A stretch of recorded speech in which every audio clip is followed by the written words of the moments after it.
All right, thanks, Ravi. Yeah, the weather was looking okay there for a little while. They had the tarp down, but it was looking like they might be able to get it in. They will get it in at some point in time, but it's going to be delayed a little bit in Chicago. Chris Cotter, Dallas Braden here with you.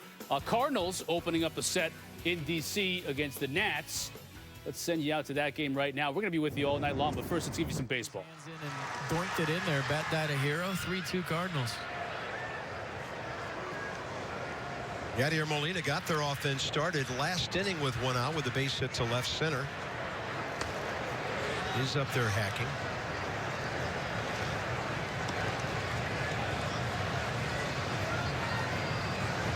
.285 career hitter, his 14th year in the big leagues. Gold Glove streak of 8 interrupted last year. 8 in a row.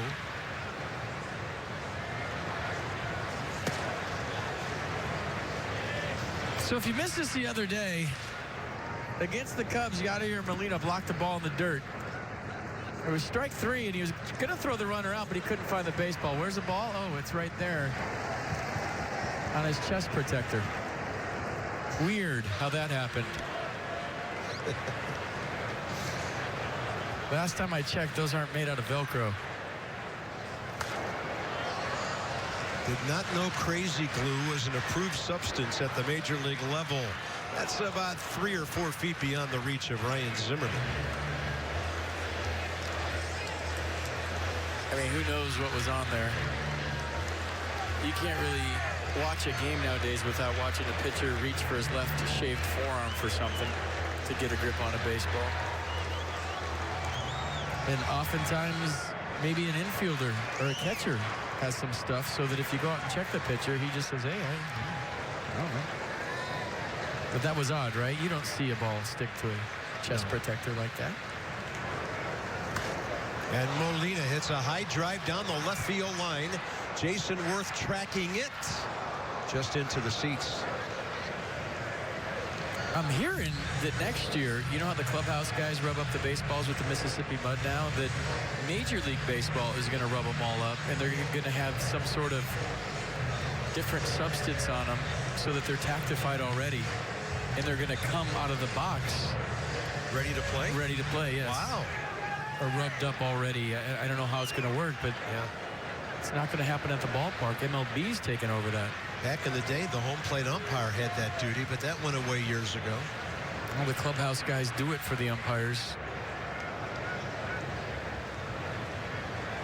1 ball, 2 strikes. Tanner having a hard time getting this third inning to end. He's getting close to 60 pitches.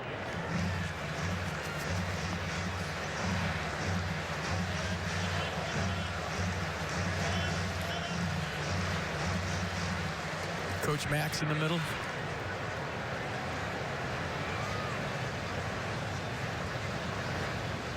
Evidently, he wants to learn about defense next to Chris Spire, too, huh? 1-2 with 2 outs.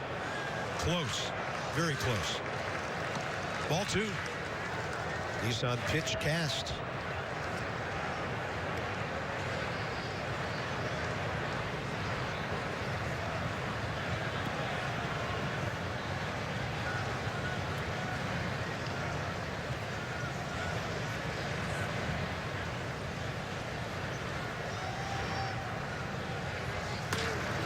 Well hit to right.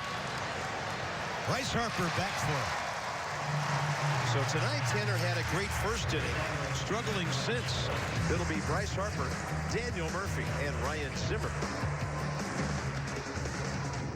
All right, I hope you enjoyed a little bonus baseball there. Again, we're waiting for the Cubs game to get started. Actually, Chris Cotter and Dallas Braden here in studio. A little bit of a weather delay there in Chicago as they go through the celebration of the World Championship last year. First time since 1909. And the last time they celebrated a World Championship, Orville Overall came in and pitched a complete game and got them the win. So hopefully they're hoping to get the same thing today. Overall, a decent outing that day. You're absolutely right. I knew you were waiting to drop that. Terrible pun. I get it. But I don't think there's going to be an umbrella that's going to allow rain to hit their parade, if you will, in Chicago today. I know the heavens might open up, but there's a lot of celebrating going on. Yeah. The guys talked about it in the booth over at Cubby Bear. They're losing their minds. Everybody's pumped up. It's a tough break that the weather's ominous, as Ravi mentioned, but hey, their spirits are high in Chicago, no doubt. It won't be Orville overall, but we should see a pretty good pitching performance tonight, though, from both these two pitchers. Well, you got John Lester going for the Chicago Cubs. Obviously, he's been the man on the mound for them. He's got them started off on opening day, and he's going against Alex Wood, the lefty. Going to fill in that fifth spot. He's been their swing man. He's the one who provides them that flexibility. A guy goes down in the rotation. He's got the ability to step in, fill some spots. We're going to send it out to the Nats game again here in a little bit. We'll see Bryce Harper coming up in the next half inning. Murphy as well. They did get some disappointing news today as far as setting somebody on the DL. Trey Turner. Yeah, Trey Turner had to go on the DL. Trey Turner with the hamstring issue. He's been a spark plug for them. Obviously, the position change from center field back into the infield, his natural home, And that's a tough break. He's been the spark plug at the top of the lineup. They've got Adam Eaton, who's kind of filling that hole right now. So, going to need to get Trey Turner back. He's been a run scorer for him. Let's talk a little bit more then about Wainwright as well for the Cardinals in terms of what he's going to bring to the table tonight. Well, Wainwright has continued to try to evolve. We talked about it earlier in the beginning of the season, how he's going to start to come back from that Achilles. It was about knocking the rust off of that last year. There's been a decline in the velocity, so there's something to keep an eye on. For him, it's about being more efficient with the secondary stuff, as he's always been. It's just a matter of getting over that hump. So Cardinals and Nats will take you out back to D.C. here in a little bit. Actually, let's send it out right now. We'll be here for the rest of the night. Also, once the weather clears up in Chicago, it's Dodgers and Cubs. But until then, send you out to Bryce Harper here with the Cards and Nats. But, you know, it couldn't be more appropriate that happened to Michael. I mean, we love the guy so much. What a great teammate. A phantom grand slam that he hit without a bat the second time around. 0-1 to Bryce Harper, third inning underway. Bottom of the third.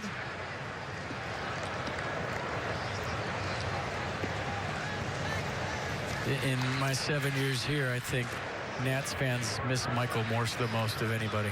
I think Tyler Clippard a close second. I mean, when he was gone after, was it after that year? I think it was, or maybe it was 13. People just couldn't wrap their head around it. They loved that guy so much.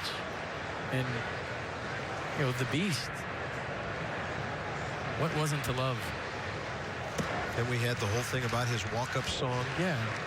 Maybe being used for the 7th inning stretch after he left. Take On Me by Aha. He had the shirt under his jersey that said Beast Mode, and all the guys were wearing Beast Mode shirts.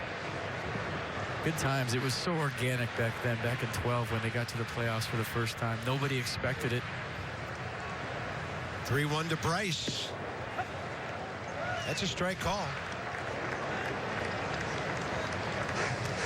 Mercedes-Benz on the pitch cast. That was a Yadier Molina frame job right there. Made that look like more of a strike than what it was. Harper drills a breaking ball to left field. He just waited on Wainwright's curveball there. And he has two opposite field hits against the St. Louis Ace. Might have been his prettiest swing of the year. When you look at how he waited on this curveball, kept his front side in there. Perfect balance, his head still. Watch this. Boom, the other way. And a bullet off the bat. We'll get you a hit speed in a little bit. That's a pretty swing, folks.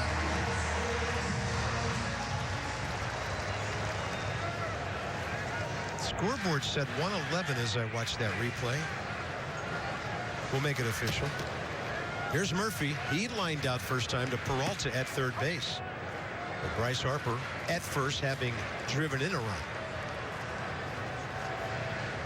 It's a good baseball game so far. A lot of action. Trading some jabs here in the early rounds. That's about hit the Cards 5-4, trail 3-2.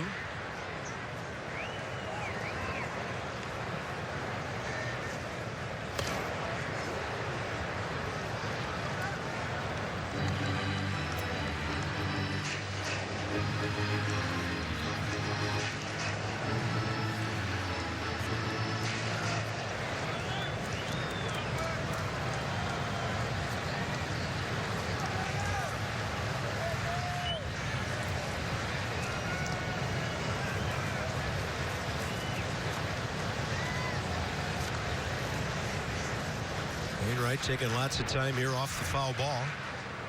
0-2 to Murphy. Target in. Daniel able to turn on it. Hit it with decent authority for a foul ball. Well, that's the danger with Murph. We saw it all last year. How many catchers did you see set up behind Daniel Murphy because he's hovering out over the plate? How many pitchers did you see alligator arm it and leave it right down the middle and Murph shoot it in the bleachers? Wainwright did a nice job right there of hitting the target. But if that thing leaks back out over the plate just a little bit, excuse me, that's where Murph tends to do the most damage. Off speed, strokes it out to left center, hanging up for Dexter Fowler. I mean, that ball was hit well. One out, one on. Here's Dan. Ryan Zimmerman stepping in. One semi-positive many people pointed to in Zim's disappointing 2016 was the high exit velocity he put up. A lot of hard outs. Zim smiled yesterday when talking about that and said, in his words, the truth is I just didn't have a very good year. He noted that he doesn't often get off to a good start right out of the gate, but he has this season. And FP, you and I were standing around the cage earlier on today during BP. A lot of loud noises coming off of Ryan Zimmerman's bat. Teammates, coaches, everyone noticing Zim squaring the ball up. Yeah, I mean, put on a show, and his bat sounded different than everybody else's. Zimmerman, base hit. Using the middle. Bryce Harper's going to take a look at Fowler and keep going. First and third, one out.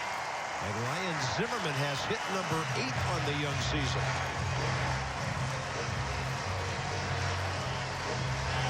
Stayed on the slider, I think, here.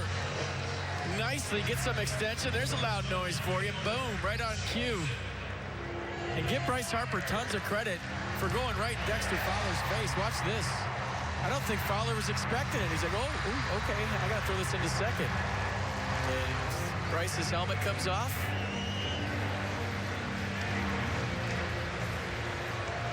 Maybe next time up, he can ask. Well, I won't say. Here's Worth. Jason a chance to tie the game. He had a long at bat against Wainwright first time. Got behind, battled. Eventually hit a fly ball that Piscotty grabbed up against the foul barrier in the right field corner. Jason's beard and his hair compared to that highlight we just showed you from 2012. It's almost like he's Tom Hanks stranded on Nats Island. That was, what, 5 years ago?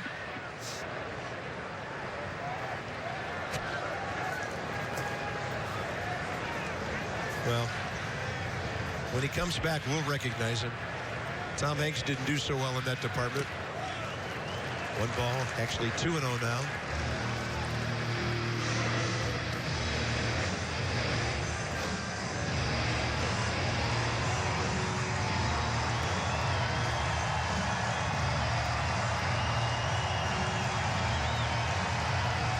He's looking for something, Bell-Ty. Think about the big part of the ballpark. And if he throws him anything in, he's going to turn the fan on right here. But he wants to elevate, no doubt.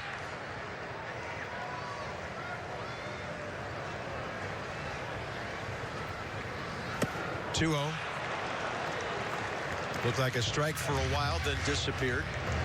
That was, I'm so convinced I'm getting a 2-0 fastball. There's no way he's going to throw me a slider. That you start your swing and you can't believe he threw it.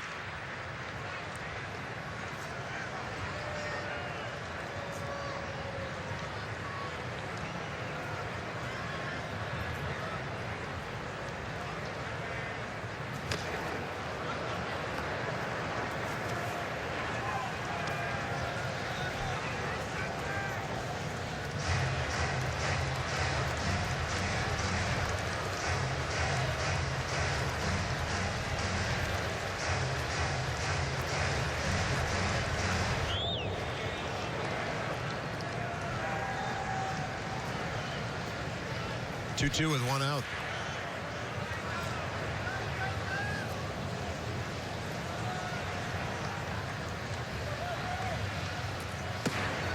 That time he laid off that ball cutting away.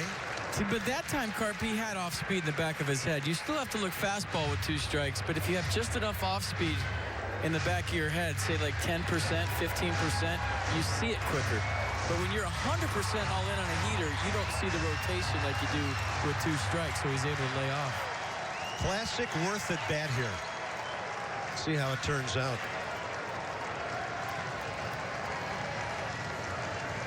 Going out there again.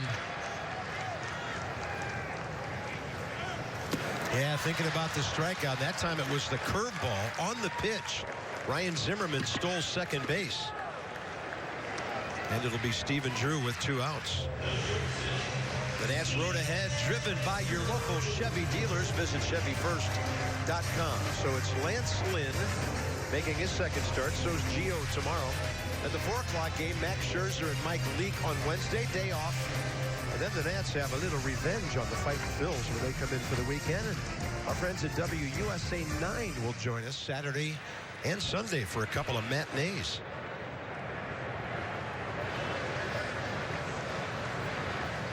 Wainwright's second strikeout, big time for it. And Stephen Drew looks it off speed for ball 1. He drilled a base hit to right.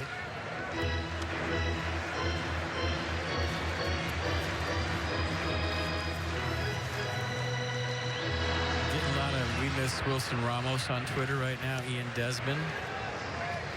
Tyler Moore. Oh, guys from that team that played St. Louis. Yeah, Timo had that big hit in St. Louis to win it. Drew fights one off.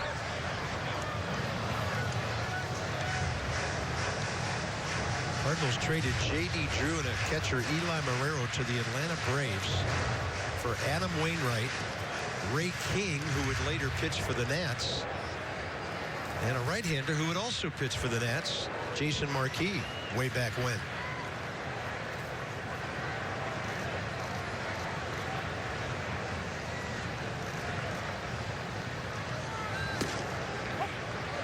Yeah, he's unhittable. He gets a strike call there. That makes it tough on a hitter. Well, that's actually the pitch that Drew hit his first time up, maybe a little bit lower than that, but he stayed on that front hit fastball and drilled it to right. I think he thought that one was a little bit in.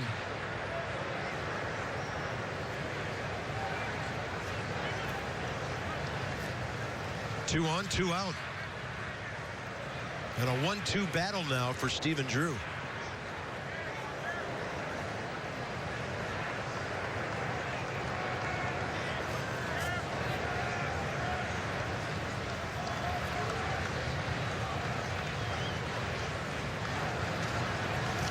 Wainwright's always got that curveball in his back pocket. Got Worth with it, got Drew with it, and it's a 3-2 game.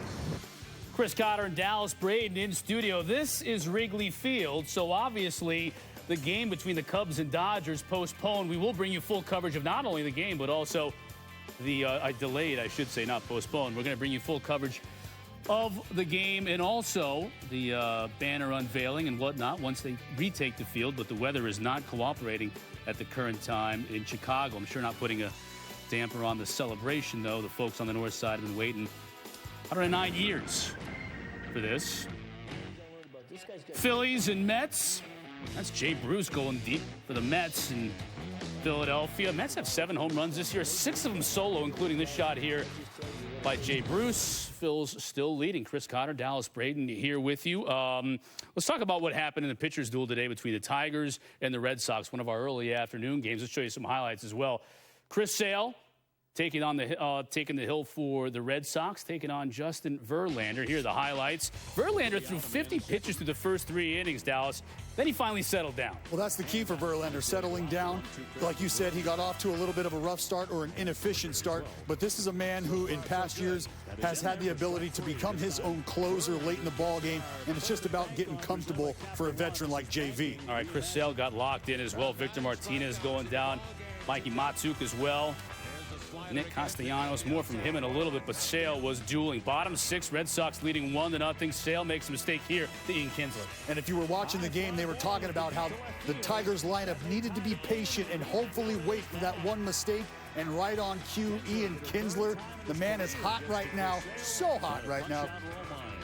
Here's Romine getting the double down the left field line with 2 outs. So the Tigers now trying to rally After a Kinsler walk, here's Castellanos. The RBI single to left. That brings in Romine. Tigers would go on to win 2-1. Here's Castellanos afterward. Chris has been pitching great all game, and just looking something I can get the barrel to, and I like the first one I saw. Great team, phenomenal organization, so to take 3 is fun. Up until the end, I felt like I was able to command my pitches, throw them all for strikes. Again, just really leaning on Sandy back there to kind of get me through this one, and wish I could have pulled it in at the end, but that's how it goes sometimes. What do you make of this pitching duel we saw today? I mean, Sale you can tell he's a tough luck starter right now with the way he's pitching and not getting the W's. Well, things haven't gone well for Chris Sale, and they talk about it sort of reverting back or reminding you about his time in Chicago. But this is a man who's been steadfast in his approach. He's convicted in his approach, and I think that's what you have to look for and ask for a guy who's experienced sort of this turbulent time, is keep your head down, keep grinding, my man, because there's no doubt this is a Cy Young candidate in every sense of the word. His stuff's going to be there. It's a matter of scratching just one more across to get your guys the W. What's that mental approach for him right now? Because he's 2 starts in and he's not getting any breaks at all. At what point in time do you start to waver a little bit mentally? Obviously, it's a long way from now. You don't. We got a lot of ball game left. There's a lot of meat on this bone still. It's very, very early. And like I said, this is a guy who understands how he needs to go about his business. He understands he's not worried about the guy on the mound going against him. He's got 9 men to focus on. That's the opposing lineup, and that's where it starts and stops for Chris Sale. Verlander, no slouch today as well. Good performance by him. Doesn't get the decision or not involved in the decision, but solid on the hill. Well, this is what you've come to grow to love about Justin Verlander. As I mentioned, his ability to get stronger during the course of a game, and we saw the inefficiency, the lack of control and command early on, but that's what happens with a veteran like that. He's able to settle down, figure out what is working for him. You see there, he had Uncle Charlie in the back pocket. He brought him to the party a little later in the game. He was able to turn a bunch of these Red Sox hitters, prolific power hitters, into window shoppers. Verlander not involved, but Tigers get the win. For Boston, you think about it. I mean, Xander Bogaerts was on bereavement leave, and he was scheduled to rejoin the team today. Like everybody else across the country, his flight was canceled, and he wasn't able to get in. Well, let's hope he got fed during that flight. and not ejected from the plane, as we've seen from some carriers. And also the fact that they've had the flu bug going through the clubhouse. I mean, it's been a really rough start for the Red Sox. They got a lot going on over there. They got a lot going on, but you know what? They've got a bunch of professional guys. It's definitely a turbulent time. These are the things that happens, though, and this is why we say it takes about maybe a month or so to figure out where your team's at. These are the kinds of things that occur. Family issues, off-the-field issues, health issues. There's a lot going on right now. Trust me, they're not excited about having a thermometer in 3/4 of their team's mouth right now. And that can just go through a clubhouse like wildfire, as we certainly have seen in the past. Yankees in action earlier today as well, taking on the Rays. Talk about a great pitching performance. Michael Pineda was unbelievable in this game. Evan Longoria, look at that pitch just drop off the table. Well, Mikey Pins, as he's affectionately known around these parts, was absolutely dialed in today. You heard him talk about it after the game. They were able to create, him and Romine, able to create patterns, able to create depth on the slider. They had conversations about when to tighten it up, when to get a little more break on it. And that's feel. And they talk about the stuff he had today. They talk about it being perfect game stuff. And that was absolutely the case today. He was able to change speeds, change eye levels. Until the double there by Longoria, he was cruising. Had the no goal, and Longoria is able to break it up. But 8-1, the Yankees win. And you saw there as well, Aaron Judge. I mean, the Judge just went way deep to left field. So now you got a situation with the Yanks where, I mean, obviously, Gary Sanchez wasn't going to hit 60 home runs this year and beyond that torrid pace like he was. I'm not saying obviously, you don't think he would, that torrid pace that he finished last year. But now they're going to be without him for 4 weeks. So others like Judge are going to have to step up in that lineup. Aaron the Gavel Judge, that's my nickname for him anyway. We're from the same area. But that's the guy, he's my Rookie of the Year candidate in my opinion. I know there's Benintendi over there in Boston who a lot of folks are on that bandwagon, deservedly so. But when you think about what sort of role Judge can play for this Yankee lineup, clearly minus Alex Sanchez. That's a big, broad pair of shoulders that's going to be saddled with some responsibility, albeit young man. He's ready for the task. All right, more highlights as we progress throughout the evening here in studio. The reason why Dallas and I are with you is because we have rain at Wrigley. There's a shot of it right there. Still expecting to get all the pomp and circumstance, the banner raising today and the game in, but we're obviously going to have to wait for this weather delay. We hope we can get it in. Until then, though, more highlights and more bouncing around the country to some other games, so don't go anywhere.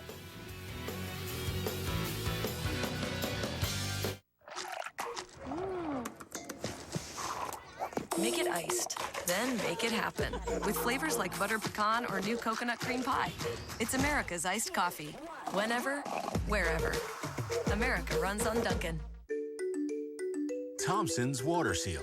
The seal you can trust. With stain and sealer in one and easy-to-choose colors, exceptional beauty and protection have never been easier. Thompson's Water Seal Stain and Sealer. Available at national retailers.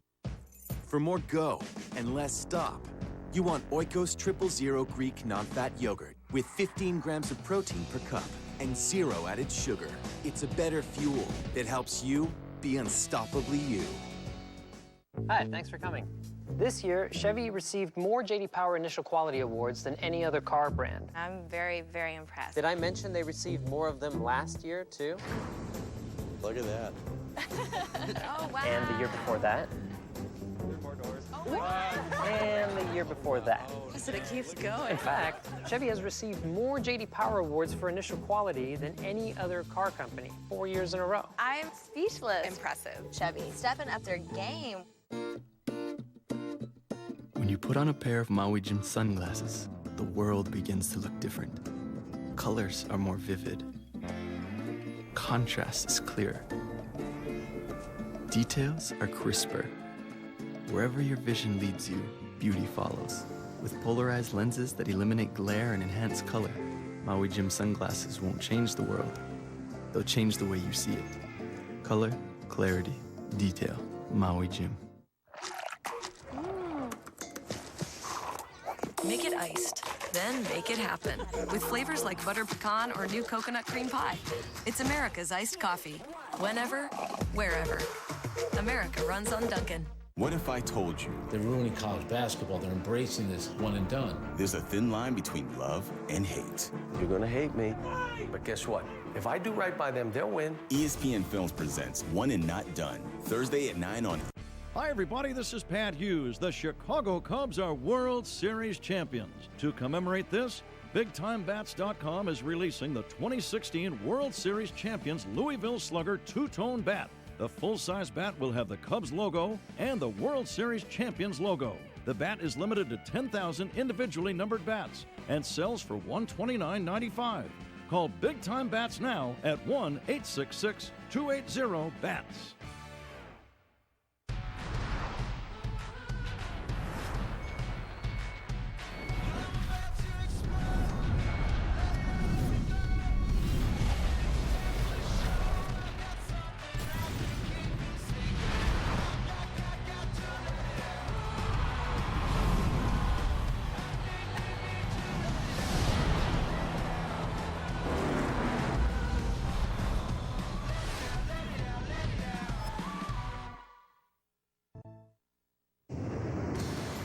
Chris Cotter and Dallas Braden here in studio. You can see Wrigley Field. They had the tarp on the field. They've been in a weather delay for some time. As soon as things clear up there on the north side, we'll bring you not only the game between the Dodgers and Cubs, rather, but also pregame ceremony. They'll be raising the banner. So as soon as the weather clears up, hopefully that will be soon, we're going to bring you out. There's some bonus coverage, though, around the National League. Let's talk about the Phils and Mets. Send you out to Citizens Bank, where right now it's a 2-1 lead for the Phils. Nice stretch. Ball has hit the interior of the glove. Yes, it has. It's touched leather, Gary. It's a double Herrera. Herrera blooped a single in the first inning, then hit one to the warning track in right center that Bruce ran down in the third.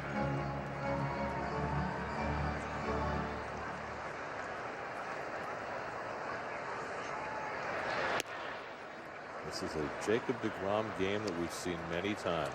On his not best days, he's able to stick around and keep his team in the game. It's one of the reasons I just really enjoy watching him pitch, because doesn't have his A game, trying to find it, but in the meantime, still amassing outs. There's a good changeup by Jake, and it's 1-2. Watch Cabrera. You got to spread your fingers as far as you can. Make a big target so that when you catch the ball, you're going to have as much flesh of your hand on the baseball and then manipulate it. So how do you get it from 5 fingers to 2 fingers? You just drop the 2 rudders off, and you have the 2 right there, Gary. Pulled down to first, and Duda handles it. He'll take it himself and beats Herrera there for the second out. And you know, Cabrera's not one of those shortstops that likes to use the backhand. He only uses it when he has to, and that was one of those instances. I always marvel, you know, the great thing about baseball is that it brings everyone together. I mean, Neil Walker's from Pittsburgh, Orlando, Asdrubal Cabrera is from Venezuela, and they play the game almost the same in a way. You know, Asdrubal is a better fielder, but I'm just saying, as far as their instincts and the way they play the game, it's a universal construct. Yeah. Michael Franco's already 2 for 2. Single to center in the first, single to left in the third. DeGrom threw 31 pitches in the first inning. He's only thrown 49 since. He's had good command of that curveball, and he gets it over for a strike, 1-1.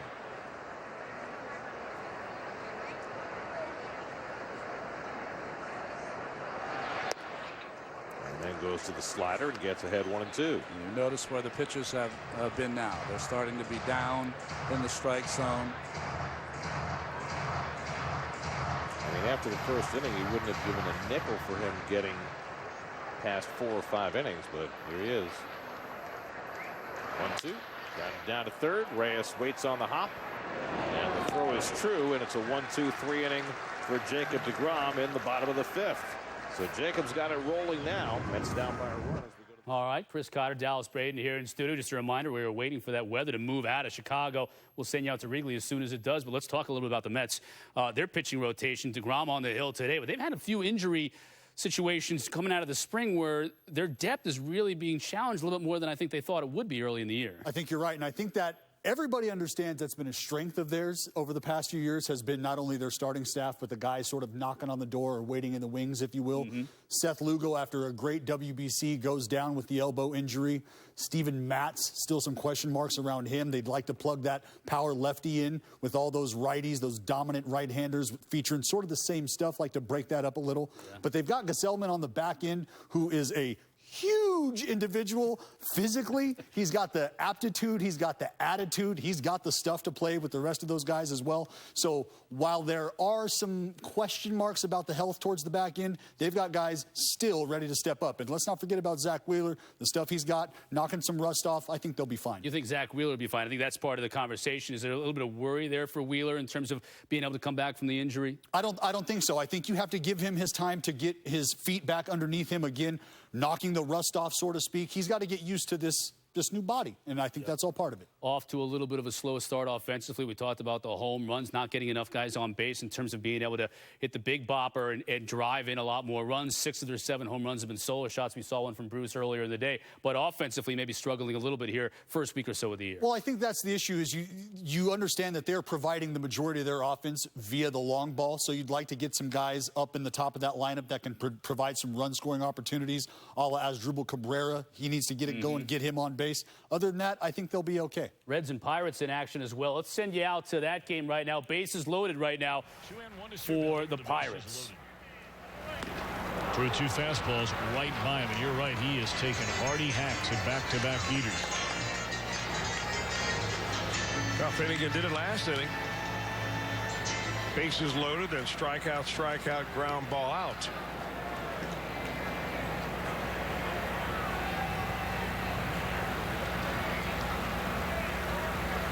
But does he throw a 3rd straight fastball to Cervelli? 2-2 pitch. Fastball low.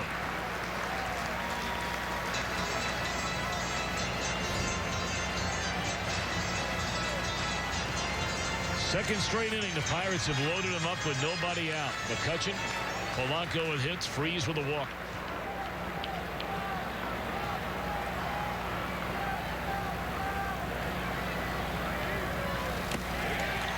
Pirates are on the board. Finnegan has now walked as many batters as a Pirates starter. I think that's going to be all, because here comes Brian Price.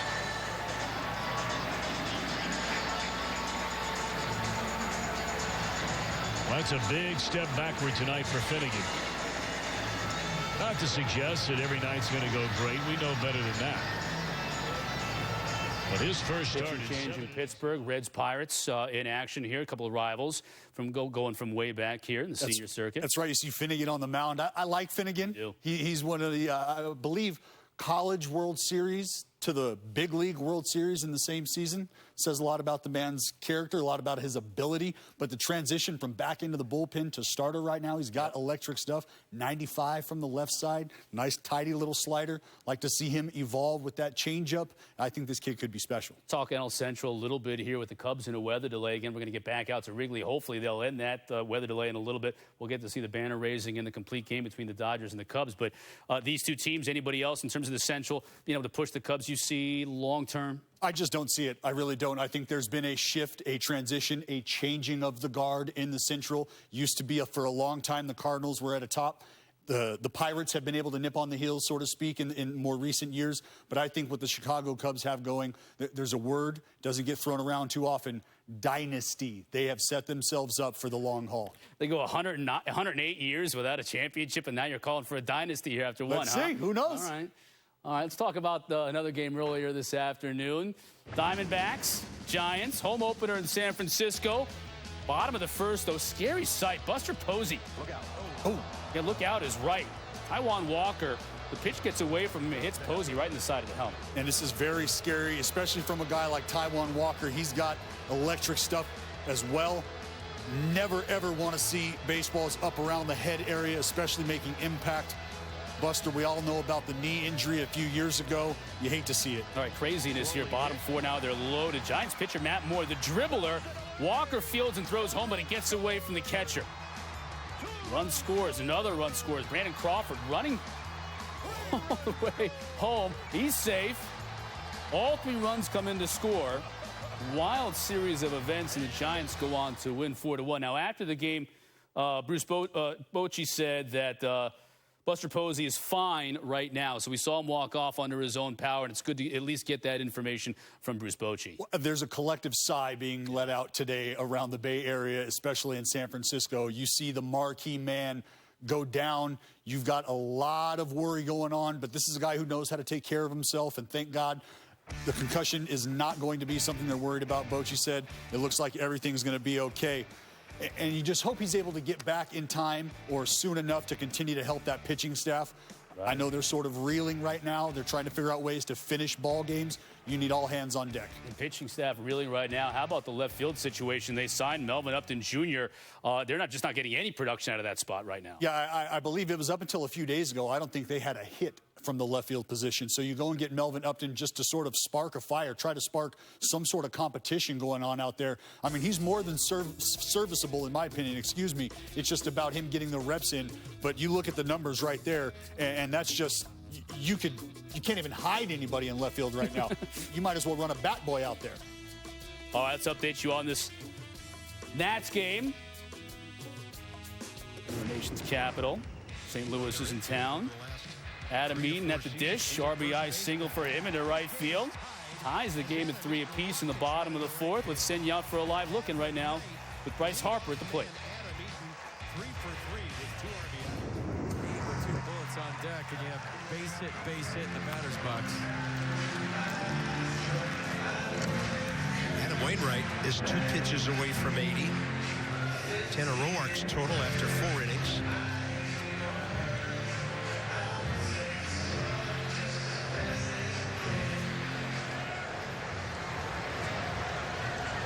Bryce Harper now 8 for 24, batting average back up there at 333.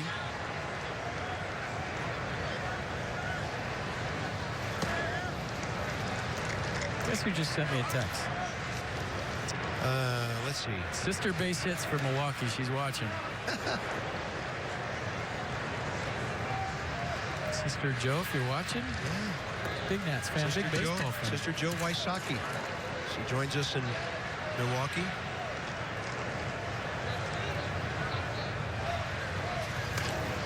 Off speed, and Harper out ahead of it. I'm pretty excited that my phone didn't explode when she texted me, so that's good. Let me know when you hear from the Bishop and then beyond. It's not on fire. 80-80 the pitch counts for the two starters. And Adam Wainwright only has 1 out here in the 4th inning.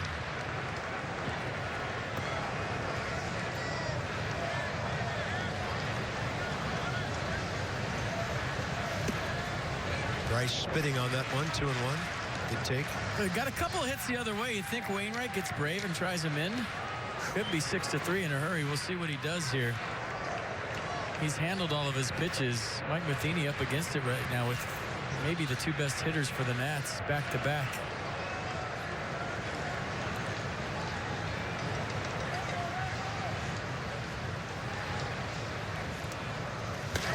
Harper goes the other way, and it's slicing to the first row.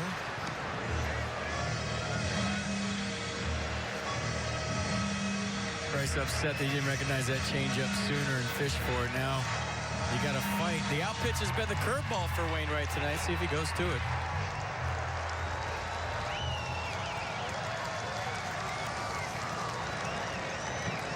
Big pitch to decide how the rest of this game might go.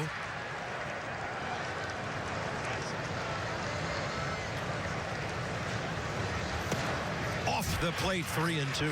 It's a great take. I swung at that one so hard in my mind right there. That looked like a strike the whole way. Bryce saw the rotation late and took it. That looked like a fastball inside. Watch this. Tell me this doesn't look like a strike most of the way.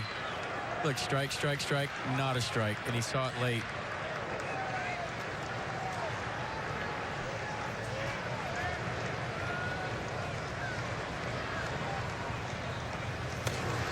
Big rip by Bryce on a full count.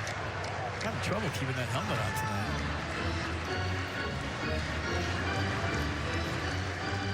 There's a guy real close to him he could talk to about that. Yeah, I was going to go there, but I'm kind of worn that out tonight. I'll take the heat off you for one time. Things happen in baseball that you just never expect, and then you have a hard time forgetting. I'm having fun with it because I don't think it's that big a deal. 3-2. And flying insects. Bryce getting time from Dale Scott. By the way, the umpire responded very quickly there because he could see what was happening. Probably hear it too.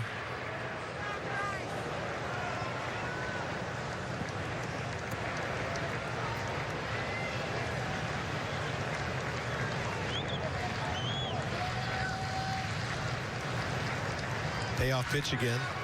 Couple looks at second. Harper out of play left side, and the battle continues. It's a chess match. Where do you go now? Yadier Molina, one of the best in the business at putting down the right fingers. And Adam Wainwright pretty good at executing what he puts down. And I'm trying to think where you go now. They've tried him away a couple of times. He's kind of flipped them that way. Do they try to rush him in here with the fastball? Would they dare? I think most of the sequence has been away to Bryce. You could surprise people late coming in. I think they're going to discuss it. They're thinking hard just like I'm thinking hard up here. I don't know what you do. I think maybe you throw him a changeup and see if he bites. Throw that same changeup that he thought was a fastball earlier in the count. Mike Matheny talking about it too. What do you want to throw here? Pitching coach Derek Lilliquist alongside. This is the 219th time that Adam Wainwright has started a game with Yadier Molina behind the plate. If you're Wainwright Molina, you want to throw a pitch that looks like a strike that's not a strike. Because if it ends up a strike, it's going somewhere hard. If it ends up a ball, you're hoping Bryce chases it. So you want to make this pitch for about 55 feet look like it's going to be strike three. 3-2 again. Outside, and the bases are loaded. Fantastic AB by Bryce Harper. Roark to third, Eaton to second. And that was good stuff. I mean, if you're a true baseball fan, Adam Wainwright, Yadier Molina, Bryce Harper in a 3-3 game in the fourth, And the whole sequence and the way that went down was like, I mean, watching a chess match. There was a lot of thinking going on right there. And I honestly don't think Adam Wainwright was committed to that last pitch. He didn't want to throw a strike. He was hoping Bryce chased it. But now what do? Doesn't get any easier.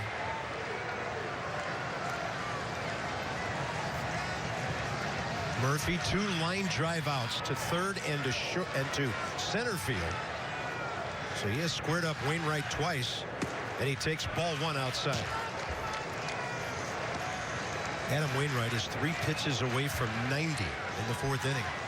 And they are stirring in the left field bullpen.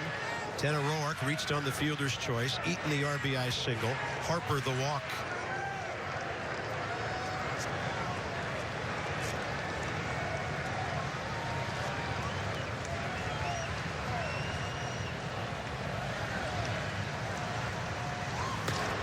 Murphy, a double play ball. St. Louis couldn't have called room service and gotten a better one. 6-4-3, inning over. All right, Chris Cotter, Dallas Braden here in studio. What do you make of that sequence right there? First, the 8-pitch at-bat for Harper, draws the walk, bases loaded. Then Wainwright comes right back against Murphy and gets the 6-4-3. Well, he does a good job of getting the double play, but going back to the Harper at bat, they went to a few different spots, tried to change eye levels. They went to the slider down and in.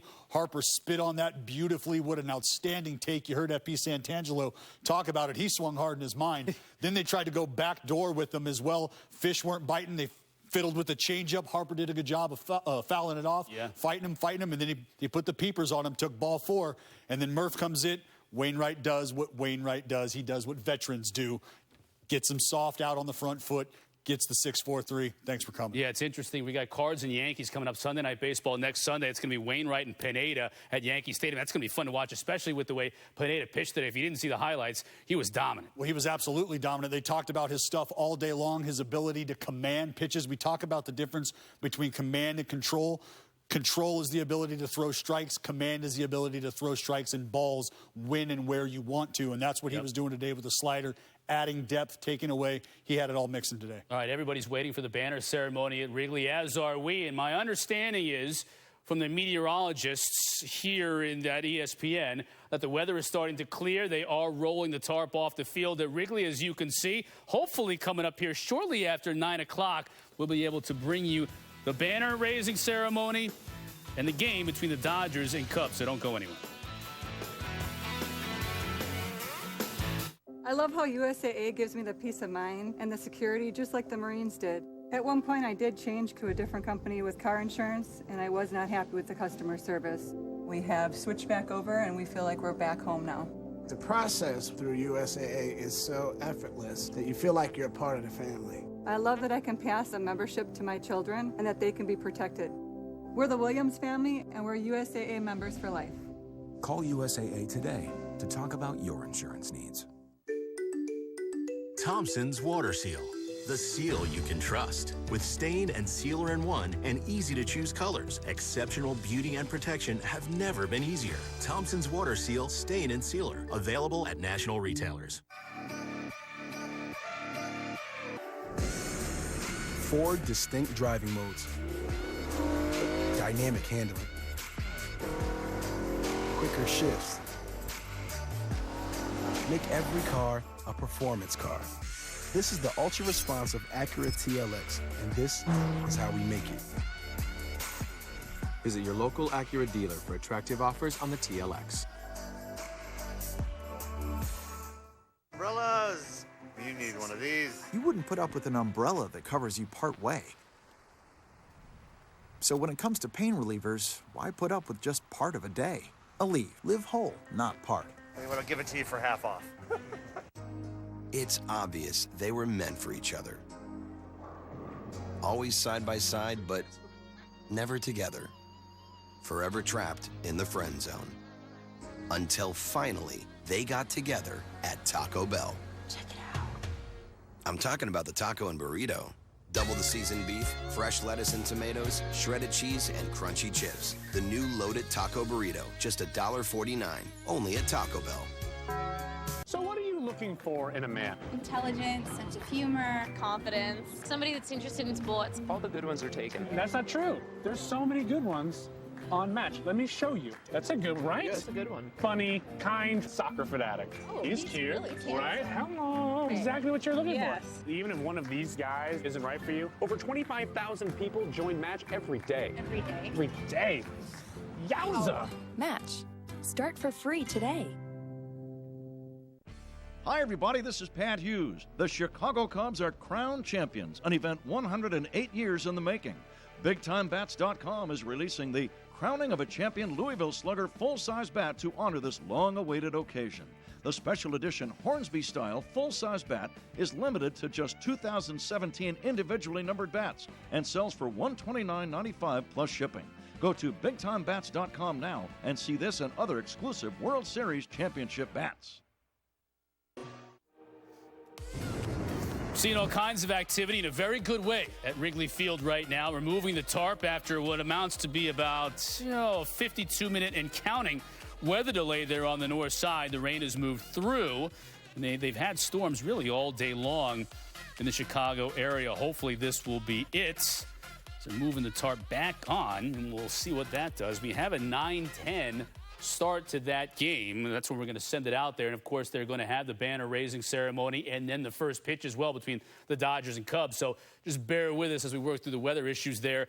What does it do for pitchers? I mean, you're warmed up, you're ready to go. And this really, the weather delay didn't come until right before the game was to start. I mean, they were getting ready to go right about 7 o'clock. So what does that do for a pitcher? Provided they haven't gone out and actually started their throwing program, there's some things that can be done here to sort of, alleviate the stress or deal with the time frame that you've now been put under. First things first, you got to make sure you're in a position to stay warm, stay loose. And if that's getting on the bike for 10 minutes at a time, taking a breather, so be it. Getting a hot pack on the arm, on the legs, on the back, whatever it is, age plays a role in that, trust me. So there's lots of things to do. You want to stay hydrated. You need to make sure you've got fuel. So whether it's a protein bar, a protein shake, a salad, a burger, whatever it is, get it in you. But stay warm, stay loose. I think that's the key. Mentally, You've been down this road before. You've had to prepare. You've been thrown that proverbial curveball. You know how to react as far as mental approach. All right, so you have, you pitchers I know are a weird lot sometimes. Everything has to be in place. Everything has to be perfect before a game. Do you have a certain situation where you go through every minute, this is what I'm going to do if I get delayed? It's not it's all reactionary. You have a plan B, if you will, an emergency plan. You react, and I think that's what guys learn at the big league level is how to take care of things like that. At the minor league level, things like that are different. We'll start this thing at 1 a.m. if we have to. We're getting it in. Not at the big league level. Things change. All right, let's go look at the Rockies and Padres right now in action. Great defensive play in this one. Trevor Story, watch him go and get it here in those great purple unis in Denver. Wow, the snag and turns it. No, doesn't turn it, but gets the force out at second. It's natural athleticism on display. This is the second play he's made this season from the backside. Unbelievable. All right, big boppers for the Rockies coming up. Let's send it out the course for a live look. The opposite field with 72. He also had 59 multi-hit games yesterday, the first of the season for DJ. When you have an approach that hits the ball opposite field, most people think he's purposely trying to hit the ball opposite field. He's not. That's just his natural swing. This is as dramatic a shift in the outfield as I've ever seen. Margot. This is where Margot is. Renfroe here, Jankowski here. If you hit it here or here, anywhere, that's a double. At least a double. He's 40 yards from where center fielder would traditionally play.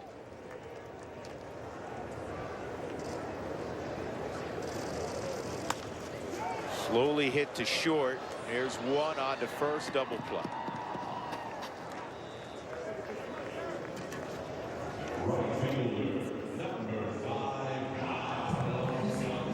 Two outs, that'll bring up Cargo.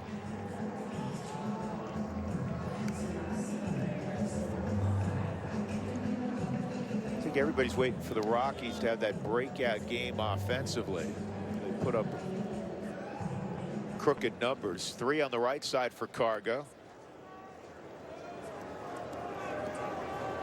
To me, this is a really important series for the Rockies. Coming into this 5-2, you had a great first week. Not to have a letdown. This is a team in the Padres that you should beat. Off-speed pitch for a strike.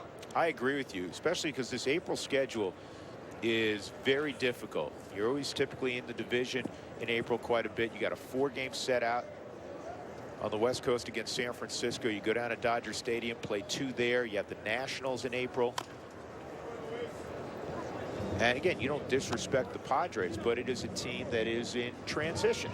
If anything, you have to focus and bear down even more. This is a series you have to treat every single at bat like it's the last one you're ever going to have. And because any sort of letdown to a team like this, you give them confidence, and that's the last thing you want. Here's the 0-2.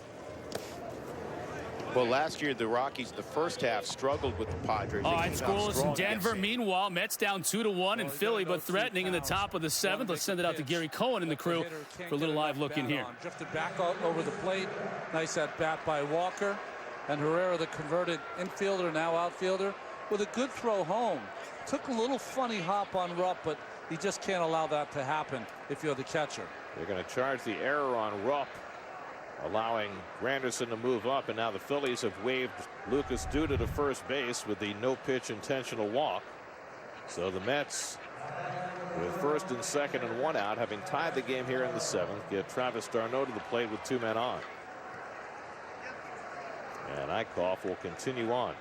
Well, he had a similar circumstance in the 2nd with a couple on after a couple of walks, Eichhoff, but got d'Arnaud to hit into a double play. Travis is 0 for 2 tonight. Granderson at second, Duda at first with 1 out. And Travis takes a fastball for a strike. Michael Conforto has come out on deck to bat for DeGrom. So DeGrom now off the hook, and the Mets have a chance to get him a lead here in the 7th.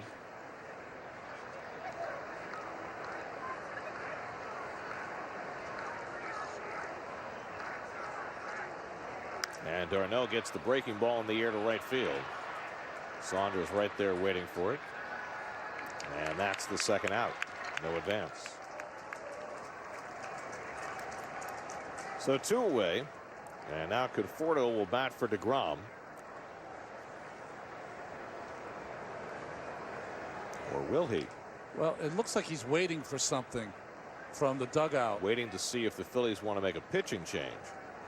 And it's going to be Wilmer Flores to come up instead. They were waiting to see if the Phillies would bring in the left-hander, Joely Rodriguez, and they decided not to, or at least have not made a move to. And so Conforto is replaced by Flores. I guess out of concern that if Conforto was announced, they would then bring in the left-hander. So rather than waste a player, they'll say Terry will save Conforto for another spot and use Flores here against the right-hander. Interesting. Yeah, it's a lot of thought went into that. I'm not sure the right thought, but.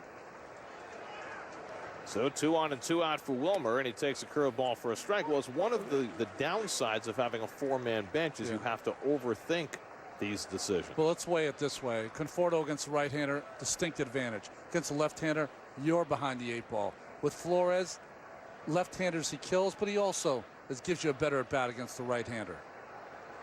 Well, I guess the bottom line is it worth burning an extra player to get Flores against the lefty as opposed to saving Conforto for another spot?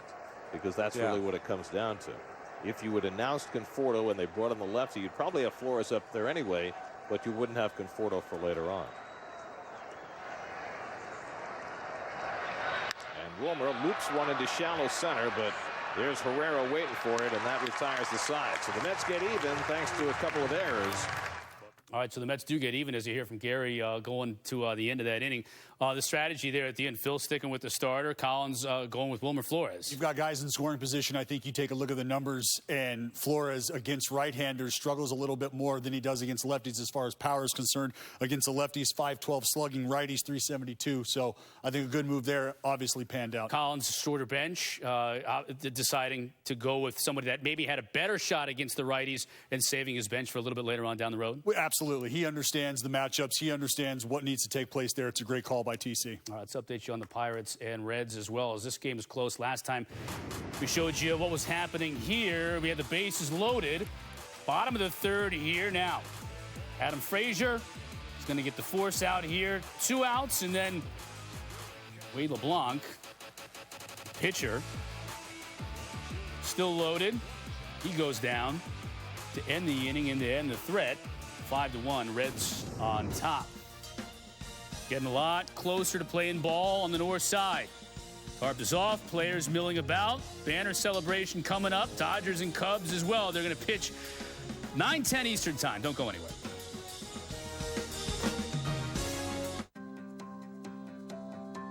I use what's already inside me to reach my goals. So I liked when my doctor told me that I may reach my blood sugar and A1C goals by activating what's within me with once-weekly Trulicity. Trulicity is not insulin. It helps activate my body to do what it's supposed to do, release its own insulin. Trulicity responds when my blood sugar rises. I take it once a week, and it works 24/7. It comes in an easy-to-use pen, and I may even lose a little weight. Trulicity is a once-weekly injectable prescription medicine to improve blood sugar in adults with type 2 diabetes when used with diet and exercise. Trulicity is not insulin. It should not be the first medicine to treat diabetes or for people with type 1 diabetes or diabetic ketoacidosis. Do not take Trulicity if you or a family member has had medullary thyroid cancer, if you've had multiple endocrine neoplasia syndrome type 2, or if you are allergic to Trulicity. Stop Trulicity and call your doctor right away if you have symptoms such as itching, rash, or trouble breathing, a lump or swelling in your neck, or severe pain in your stomach area. Serious side effects may include pancreatitis, which can be fatal. Taking Trulicity with a sulfonylurea or insulin increases your risk for low blood sugar. Common side effects include nausea, diarrhea, vomiting, decreased appetite, and indigestion. Some side effects can lead to dehydration, which may make existing kidney problems worse. With Trulicity, I click to activate what's within me.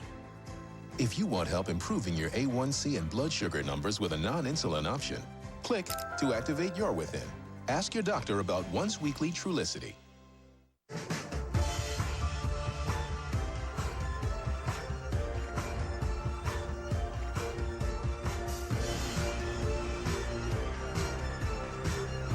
The NBA playoffs on ESPN and ABC. Chris Cotter and